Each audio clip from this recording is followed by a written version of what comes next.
दोस्तों, उत्तर प्रदेश पुलिस का एक और कारनामा आज दिखाने जा रहा हूं।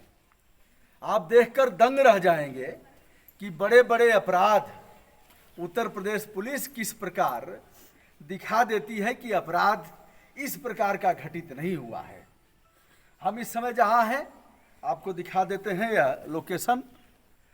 इंग्लिश मीडियम ये स्कूल है पचरासी, रसूलपुर पचरासी। यह देवकली विकास खंड का स्कूल है और तमाम लोगों को भैया या तो दूरी बना लीजिए या फिर मास्क लगाइए।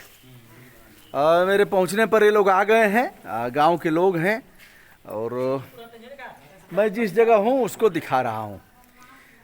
एक पढ़ा लिखा नौजवान जो प्रतियोगी परीक्षाओं की तैयारी करता था, उसको मार डाला गया।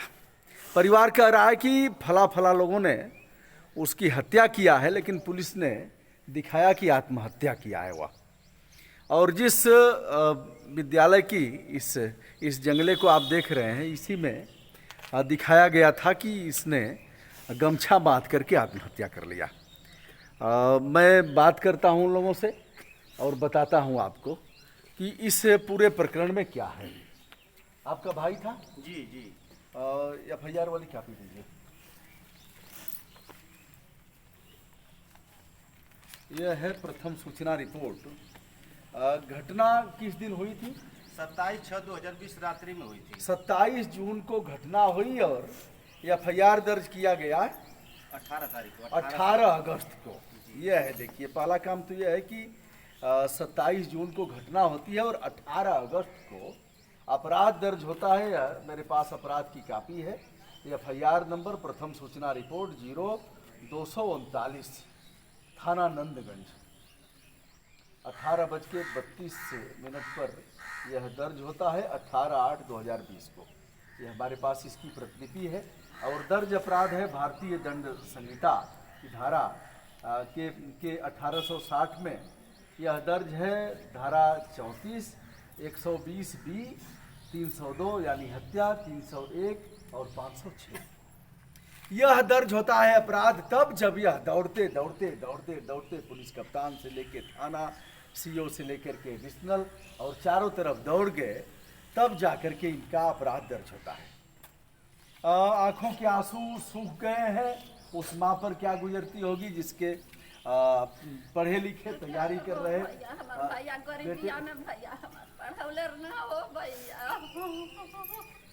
क्या नाम है आपका? सरदार चौहान। आपके छोटे भाई थे वह? जी। क्या नाम था उनका? अभयजीत चौहान। अभयजीत चौहान आया था और इसी जंगले में कहाँ बांधा गया था? इधर से दिखाइए। यहाँ पे बांधा गया था। उसका मुंडी यहाँ पे, मुंह यहाँ पे रखा गया था। वो बैठने की स्थिति में था। मतलब जो फोटोग्राफ्स हैं उसको भी दिखा देता हूँ जी। यह फोटोग्राफ्स हैं, यह देखिए। अब जब इतनी ही लंबाई में दिखाया गया है, यह नीचे जमीन से टच कर गया है, तो यह फांसी कैसे हो सकती है? कैसे लगाया जा सकता है? अपने आदमी लगाएगा नहीं। यह नीचे जब पैर टच कर रहा है, टच ही नहीं कर रहा है, घुटने के बल पर बैठने की स्थिति है, तो इसको पुलिस ने मान लिया कि नहीं, इसने फांसी लगाया है। जी। दौड़ते यह लोग थक गए, तब जाकर के अपराध दर्ज हुआ। यह कुछ ऐसे फोटोग्राफ्स हैं जो देखने लायक नहीं है और चोट के निशान भी कई जगह हैं। पैर में चोट के निशान है, खून भी यहाँ गिरा हुआ है। तो यह है पुलिस का क्रियाकलाप। अब जब परिवार कह रहा है कि फला लोगों से हमारी दुश्मनी थी और इन लोगों ने हमारे भाई की हत्या किया है, उसके बाद भी पुलिस कह रही नहीं, उसने आत्महत्या कर लिया है। यह है साहब, अपराध कम करके दिखाया जा रहा है। आप पिताजी आप ही का बेटा था, तो आपने जिन लोगों को लिखाया है सही है? सही है। उसके बाद भी पुलिस नहीं लिख रही थी। देखिए गांव के लोग भी इकट्ठा हैं, एक बार फिर मैं दिखा देता हूँ इन लोगों को। और देखिए गांव के लोग हमारे आने की सूचना पर यहाँ तक आ गए हैं। बाहर तक देखिए, गेट तक महिलाएं हैं, बच्चे हैं और सभी के मन में केवल एक ही सवाल है कि उससे तो किसी का कोई बिगाड़ भी नहीं था, कोई दुश्मनी भी नहीं थी। पढ़ाई करने वाला लड़का था, लॉकडाउन के समय घर आया था, वाराणसी में रह कर के पढ़ता था, फिर ऐसा क्यों किया गया? तो यह है, कहा जाता है कि अपराध बहुत कम हुए हैं उत्तर प्रदेश में। अभी सदन में भी कहा, शासन ने बताया, सत्ता पक्ष ने बताया कि पिछली सरकारों से कम अपराध इस सरकार में हुआ है। जैसे बहन जी की सरकार जो थी, भैया जी की सरकार थी और धरती पुत्र की सरकार थी, उससे कम अपराध इस सरकार में हुआ है। अगर ऐसे हत्या के मामले में परिवार लिख करके दे रहा है कि ऐसे इन लोगों ने हत्या किया है, तो आप दर्ज नहीं कर रहे हो, और घुटने के बल पर यहाँ ऐसे है और ऐसे फांसी कैसे लग सकती है? यहाँ इतने पर है, इतने पर है और फांसी कैसे लग सकती है? तो और गमछा बंधा हुआ है जिसे हमने दिखाया, गमछा ढीला माता जी हैं हमार भैया गर्रा माटी से कई का भैया से वाला ना भैया ना भैया हमर कंतली के हमर भैया का लाल हमर भैया का दिनवा भर दिमागवा पर खराब मगर साए हमारा के मार देले तो भैया तो गलत हो भैया, हमर भैया गर्रा मटिया कई के हो भैया, अपने बचवर के पला के ना होला हल्ला तो ना लो ना ओ भाई लाल तो नो लो ना या परे बचवन के पोसत हो बा भैया वही तरह। देखिए, अब हम बहुत अधिक इसे दिखाने की स्थिति में नहीं है।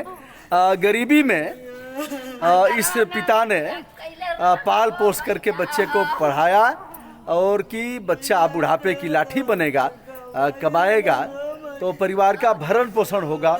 बहुत ज़्यादा ज़मीन भी नहीं है, और किसी तरह से बता रही हैं कि गर्रा माटी करके। गर्रा माटी की भाषा अगर आप समझेंगे,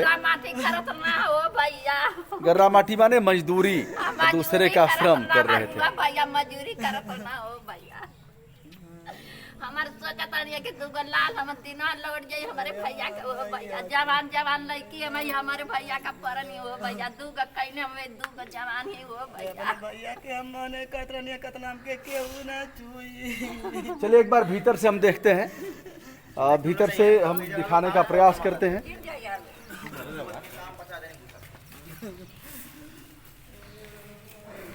बताइए आप, देखिए यही हम भीतर उस कक्ष में आ गए हैं, आपको दिखा देते हैं। यह प्राथमिक विद्यालय का एक रूम है जिसमें दरवाजा खुला हुआ था, और इसकी देखिए इनको, हाँ इसी जगह से गमछा बांधा गया था। अच्छा। इसी जगह से गमछा बांध के उसका मुंह यहाँ पे लटका दिया गया था, यहाँ पे रख दिया गया था। हाँ। और वो बैठने की स्थिति में पूरा था।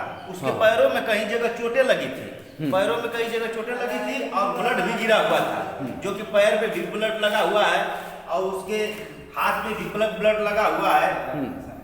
यहाँ पे ब्लड का निशान अभी तक लगा हुआ है, काला बन गया है, वही निशान है जो मुंह उसका लटका हुआ था इसी तरह के, और वो बैठने की स्थिति में था।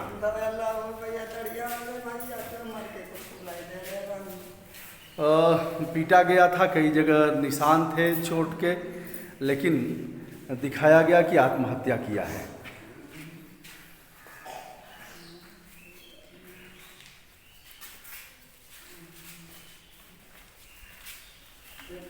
देखिए विद्यालय है पचरासी का, देवकली विकास खंड है, और थाना है नंदगंज।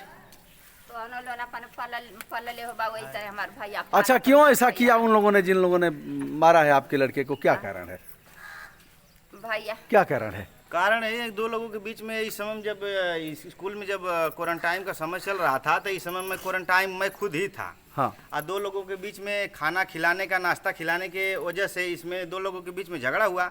हाँ। हमारा भाई उसी में चला गया, जो घायल परिवार की तरफ से चला गया। हाँ। उन्होंने अपनी तस्वीर, उन्होंने अपनी तहरीर हमारे भाई के द्वारा लिखवा दिया थाने में।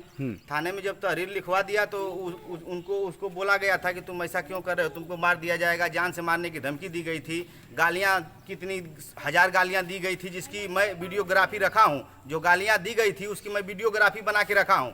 13.5 मिनट का वीडियोग्राफी में बनाया हूँ, जो गालियाँ दी गई थी हमारे पिताजी को। ये हमारे पिताजी हैं और हमारे चाचा हैं, उनको भी बहुत तमाम बुरी तरह की गालियाँ दी गई थी। पिताजी को भी, हमको भी, हमारे भाई को भी गालियाँ दी गई थी। और उसके बाद वो जेल चले गए थे, ग्राम प्रधान थे, वो जेल चले गए थे। उसके बाद वो आए, बोल रहे थे कि 2-4 बीघा बिक जाएगा, फिर भी मैं किसी की मर्डर कर दूंगा। तो 6-7-8 दिन के बाद वो आए, तब तक ये मर्डर हो ही गया। देखिए, घटना के 51 दिन बाद अपराध दर्ज होता है। 51 दिन बाद अपराध दर्ज होता है और वो अभी पीड़ित पक्ष जब जाता है और जा कर के एसपी के यहाँ से लेकर के और तमाम जगह गुहार लगाता है, लिखा पढ़ी करता है, तब अपराध दर्ज होता है। पूरे मामले को मैं शासन स्तर पर संदर्भित करता हूँ और मांग करता हूँ कि जो एक पढ़े लिखे नौजवान की हत्या की गई है, इसकी अत्यल्प समय में विवेचना करके और जो दोषी हैं उन्हें जेल की सलाखों में डाला जाए और ऐसा किया जाए कि फिर इस तरह की घटना करने का कोई साहस न जुटा पाए। वे कौन लोग हैं जिनका पक्ष पुलिस ले रही है और 51 दिन बाद अपराध दर्ज करती है? क्या ऐसे लोग स्टेशन अफसर रहने लायक हैं?